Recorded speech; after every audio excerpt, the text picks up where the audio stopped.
राज्य शासनानं माननीय मुख्यमंत्र्यांच्या संकल्पनेतून आणि माननीय ग्रामविकास मंत्र्यांच्या मार्गदर्शन पुढाकारानं मुख्यमंत्री समृद्ध पंचायत राज अभियान हे संपूर्ण राज्यामध्ये सगळ्या 28 ग्रामपंचायतीमध्ये राबवण्यात येणार आहे। त्याचा आज शुभारंभ झालेला आहे।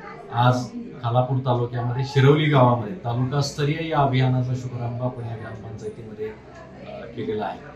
या अभियानामध्ये गाव समृद्ध होण्यासाठी 7 घटकांच्यावर आणि नाविन्यपूर्ण गोष्टी जर त्या ग्रामपंचायतीने केल्या असतील तर यासाठी सुद्धा या अभियानामध्ये त्या गावाचं मूल्यांकन करताना विचार होणार आहे। या अभियानाचा उद्देश एकच आहे की गावामध्ये पायाभूत सुविधा असतील, सामाजिक आर्थिक विकास असेल, या बाबतीमध्ये गावाने एक विशेष प्रयत्न करून 100 दिवसामध्ये आता जे त्यांचा बेसलाईन आहे त्याच्यावरून 100 दिवसामध्ये एका ठरवलेल्या पातळीपर्यंत येण्यासाठी प्रगती करायची आणि त्यासाठी विविध घटकांचा समावेश या अभियानामध्ये करण्यात आलेला आहे। त्यामुळे निश्चितपणानं गावं चांगली, स्वच्छ, जलयुक्त आणि सक्षम होण्यासाठी या अभियानाचं मदत होणार। भागामध्ये आता महिलांचा आरोग्याचा प्रश्न जर बघितला यामध्ये अनेक ठिकाणी महिलांचं ॲनिमिया म्हणजे HB प्रमाण कमी असण्याचं प्रमाण जास्त आहे, म्हणजे HBचं प्रमाण कमी आहे महिलांच्यामध्ये। या अभियानाचा एक महत्त्वाचा घटक आहे की गाव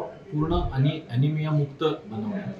तर म्हणून मी महिलांना त्या निमित्तानं आवाहन केलं की त्यांचं आरोग्य सुदृढ असेल, म्हणजे त्या घरातली महिला सुदृढ असेल तर निश्चितपणे कुटुंब सुदृढ बनतं आणि अशी कुटुंब सुदृढ बनली तर गाव समृद्ध आणि सुदृढ बनतं आणि अशा गावाची ग्रामपंचायत ही नेहमी सक्षमपणे काम करू शकते असा अनुभव आहे। समृद्ध पंचायत राज अभियानचा शुभारंभ संपूर्ण महाराष्ट्रात झाला आणि प्रत्येक गावात आज ग्रामसभा होती। पण आज विशेष करून शिरोली येथील ग्रामसभेला अप्पर आयुक्त दिवे साहेब स्वतः या ठिकाणी उपस्थित होते। त्याचप्रमाणे खालापूर तालुक्याचे गटविकास अधिकारी कराड साहेब स्वतः उपस्थित होते। त्याचप्रमाणे शासकीय अधिकारी सर्व आजच्या ग्रामसभेला उपस्थित होते। फार मोठं अभियान संपूर्ण महाराष्ट्रभरात या ठिकाणी ग्रामविकास मंत्रालयाच्या माध्यमातून राबवलं जात आहे। त्यामुळे शाश्वत विकासाच्या गोष्टी या अभियानाच्या माध्यमातून राबवल्या जाणार आहेत। मग त्यावर महिलांवर प्रचंड काम करणं आहे। शाळा असतील, अंगणवाड्या असतील, ग्रामपंचायत कार्यालय असेल, त्याचप्रमाणे आरोग्याविषयीच्या विविध संकल्पना राबवणं हेही या अभियानांतर्गत आहे।